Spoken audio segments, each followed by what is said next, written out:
Lorsque la source une a envoyé ses rayons dans la création et que les puissances angéliques ont été créées, il y eut plusieurs phases de compréhension de la conscience ainsi déployées en multiples parcelles égales. Ces phases, comme vous le savez, se sont soldées par la chute, la guerre et la séparation. La dualité était née. Les trois archanges de l'abîme, depuis lors, ont constitué leurs alliances et fortifié leurs plans. Ils sont à la source d'un gigantesque réseau qui utilise la puissance de l'énergie humaine pour bâtir l'empire de la noirceur, de la décadence, de la suprématie et de l'avènement de leur pouvoir. L'injustice est le moteur du chaos. Rétablir l'ordre revient à anéantir le chaos. Anéantir le chaos commence par un retour à l'équilibre naturel pour l'ensemble de la planète. L'idée de provoquer le chaos pour se présenter comme sauveur et ainsi rétablir l'ordre fait partie des plans de contrôle de masse depuis les origines. Telle est la voie des archanges de l'abîme. La théorie du complot est une vaste supercherie visant à masquer la réalité. Elle est élaborée sur des schémas identiques à ceux qui ont existé afin d'être acceptables et acceptés par chacun de vous, consciemment ou inconsciemment. Aucun de ces éléments ne peut être totalement réfutable et aucun ne peut être pleinement démontrable.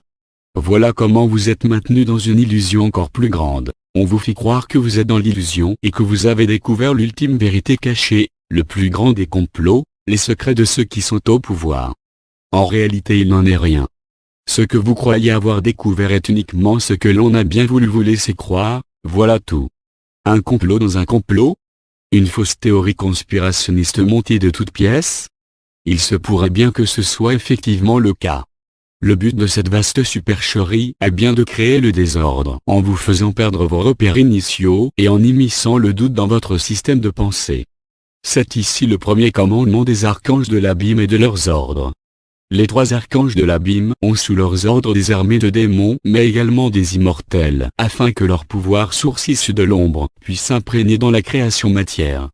Il n'y a pas de guerre au sens où vous pourriez l'entendre. Les batailles sont des mouvements d'énergie qui finissent par s'épuiser mutuellement et par assécher la source de vitalité de chacun des combattants. Il n'y a pas de guerre mais un vaste plan de prise de pouvoir caché lui-même sous un semblant de complot auquel vous avez fini par croire. En tant qu'archange immortel, il a été de mon devoir de m'élever comme représentant des forces terrestres, trop souvent bafouées par les agissements des forces contraires, pour rééquilibrer le plan d'instauration du chaos. Ainsi, j'ai regroupé des légions angéliques et des immortels qui ont choisi la voie de la liberté pour remettre de l'ordre dans l'état mondial actuel. Vous devez prendre en compte non seulement les mouvements intérieurs, ceux qui font de vous cet être qui évolue dans son expérience incarnée, et les mouvements cosmiques qui ont une incidence sur les flux terrestres. Lorsque vous replacez l'être et la planète dans leur ensemble, c'est-à-dire dans la galaxie et dans l'univers, vous comprenez que le fonctionnement qui est présent dans toute forme de vie est en réalité une vaste spirale faisant partie d'un ensemble beaucoup plus grand que ce que vous voyez. Ainsi, vous êtes un monde, un cosmos. Chacun de vous est un ensemble de particules vivantes et ce sont elles qui composent l'humain que vous êtes. Vous êtes un cosmos. Vous êtes une multitude d'étincelles de lumière de vie qui, dans l'harmonie et la fusion, forment une unité, votre corps. Lorsque l'être humain est élevé au rang d'immortel, le corps est transformé de façon à être une unité indépendante de tous les éléments et particules qui forment l'être humain. Cela signifie que notre corps d'immortel est exempt de toute bactérie, de tout élément extérieur. Nos cellules sont perfectionnées et notre organisme fonctionne différemment du vôtre. Cependant, nous vous ressemblons car nous avons gardé notre apparence, notre forme, notre humanité physique dirais-je. Nous rassemblons nos mémoires ancestrales en les inscrivant, en les intégrant, en les incarnant, dans nos cellules humaines qui deviennent immortelles. Nous nous démunissons de tout corps extérieur, de toute parcelle de vie n'appartenant pas à notre être essentiel et originel dans l'expérience incarnée. Plus aucune maladie, plus aucun virus ni aucune bactérie. Tout cela ne peut plus nous atteindre. Car notre corps n'est plus réceptif à ces particules. Le changement est conséquent car il provoque également une modification de nos perceptions sensorielles et émotionnelles. Tout étant accru, nous ouvrons notre être à la totalité de la vie et c'est ainsi que nos sens d'immortels se découvrent peu à peu. Nous sommes conscients de l'ampleur des capacités dont nous disposons et qui peuvent être directement utilisées dans le monde de matière. Notre responsabilité en est d'autant plus grande. Nous devons impérativement prendre conscience, en ouvrant nos nouveaux sens, que le monde est un vaste ensemble de parcelles de vie qui ont chacune une place définie et un rôle à jouer dans le jeu. Vous ne pouvez pas passer au travers du chaos car il est un élément naturel dans le grand cycle de l'évolution. Ne le repoussez pas, car il est source de renouveau. Acceptez-le en apprenant à puiser la force des origines en lui. C'est ainsi que vous pourrez retrouver l'équilibre sans que celui-ci ne soit imposé d'une façon ou d'une autre par les forces contraires. Ayez conscience de la trame énergétique qui supporte la planète et comprenez comment fonctionnent les réseaux en place. Vous pourrez alors utiliser la force de la situation présente pour construire et pour créer vous-même votre propre renaissance. L'énergie n'aime pas le vide et si vous ne remplissez pas cet espace qui est présent vous permettez à des puissances non conformes à ce que vous êtes de l'occuper.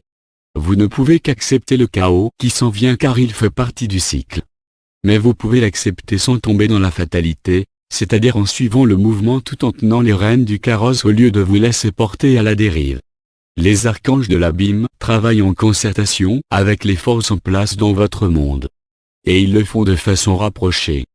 C'est rapproché qu'ils ont la main mise dans les affaires mondiales et que quiconque tenterait d'interférer dans ces milieux serait inévitablement confronté aux archanges de l'abîme tôt ou tard. Un vaste réseau de forces obscures utilise la force de l'eau qui est présente sur la Terre pour véhiculer l'énergie de la destruction et de la décadence. Plusieurs points d'eau sont reliés par des lignes d'énergie et cet agencement est un élément de contrôle des populations.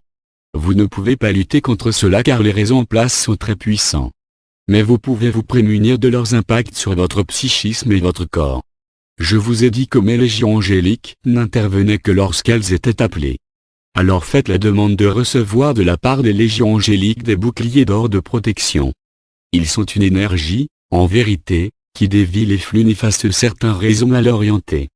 Les anges sont les initiateurs de ces boucliers spéciaux car ils les imprègnent de la lumière angélique dorée. Cette lumière aurait d'une importance capitale, que ce soit celle qui naît de la substance or présente sur la planète. Je reviendrai plus tard sur ce point mais sachez que l'or, sous toutes ses formes, n'est pas lié à l'opulence et au profit mais à une notion bien plus ancienne, une puissance ancestrale. Le plan actuellement en place a été édifié il y a quelques siècles sur l'ordre des archanges de l'abîme. Ce plan est lié à la destruction de l'autonomie par l'arrivée du chaos, puis à la mise en place d'un plan de sauvetage global permettant à l'humanité de sortir de ce chaos, car il s'agit là d'un point essentiel au grand plan d'assombrissement de l'humanité et de domination mondiale. Mais à ce paramètre s'ajoute la transgression de la liberté mentale humaine par la mise en place d'idées, ou l'implantation d'idées et de concepts, qui déstabilisent et désorientent la psyché de l'homme. Cela rejoint l'idée de complot dans le complot. Les archanges de l'abîme et les forces sombres ont pour objectif actuel de vous amener à vous perdre dans un schéma illusoire. Comme toute création terrestre, ce schéma est nécessairement basé sur la dualité et il doit respecter ce principe afin que ses forces s'équilibrent et qu'il puisse libérer sa puissance originelle. Ainsi, le premier schéma illusoire qui vous a donné et dans lequel vous êtes amené à vous perdre est celui d'un monde où tout est parfait, un univers parallèle peuplé d'êtres surnaturels qui ne connaissent que l'unité et l'harmonie. Mais souvenez-vous que l'harmonie ne peut exister que par la présence de la disharmonie et que la notion d'unité n'est valable qu'en présence de forces contraires duelles. Tout est équilibre, rappelez-vous toujours de cela. Le second schéma d'illusion est lié au premier mais va bien au-delà car il permet de toucher tous ceux et celles qui ne sont pas en phase ou en accord avec le premier schéma comme tous ceux qui le sont.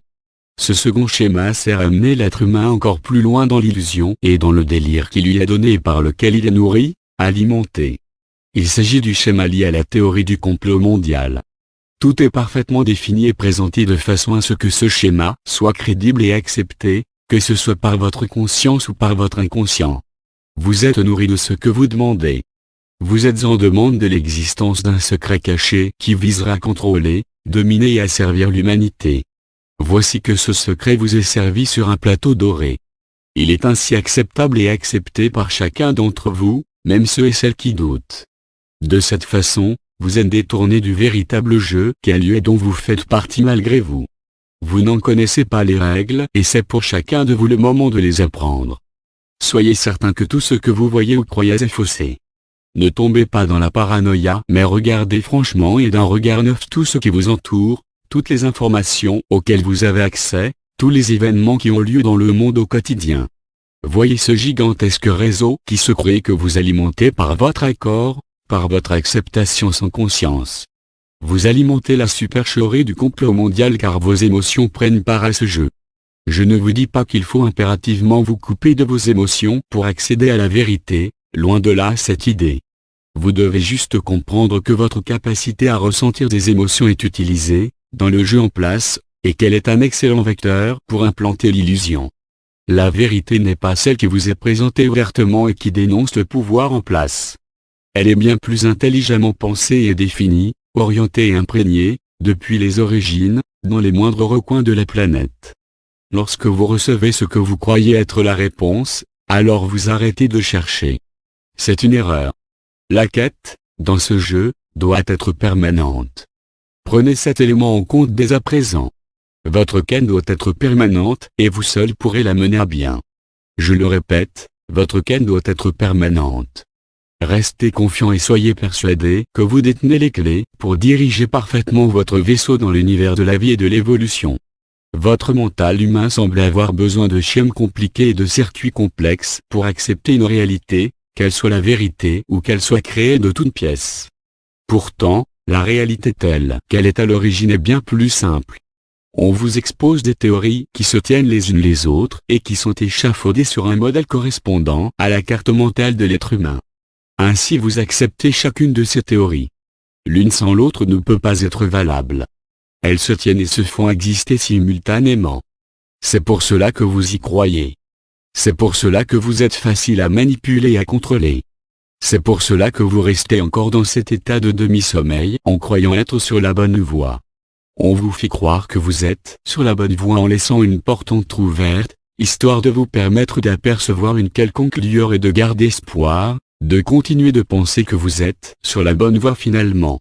Vous savez maintenant que tout cela est monté de toutes pièces pour vous plaire, pour vous séduire et pour vous aveugler. N'est-il pas ici une des notions fondamentales de la création du monde dans les religions? Celui qui est appelé le malin séduit l'homme, il l'aveugle d'une fausse lumière, il le tente. Sans toutefois tomber dans un discours religieux, voyez comment ces paroles correspondent à ce que vous vivez sans le savoir. Vous êtes séduit par tout ce qui vous entoure car tout ce qui vous entoure a été sciemment créé en fonction de votre demande. Vous recevez ce que vous demandez. Cela est alors très facile d'utiliser ce concept source pour vous inviter à demander l'illusion. Vous la demandez, vous la recevez. Je ne dis pas tout cela pour que vous remettiez en question tout ce que vous êtes et ce que vous faites au quotidien, mais simplement pour ouvrir une porte, dans votre esprit, qui semble avoir été fermée ou dont vous n'avez pas conscience. Cette porte existe et c'est par ces mots, aussi durs puissent-ils paraître, que je vous invite à la regarder. C'est ensuite à vous de la pousser ou de la laisser close. Vous avez le choix.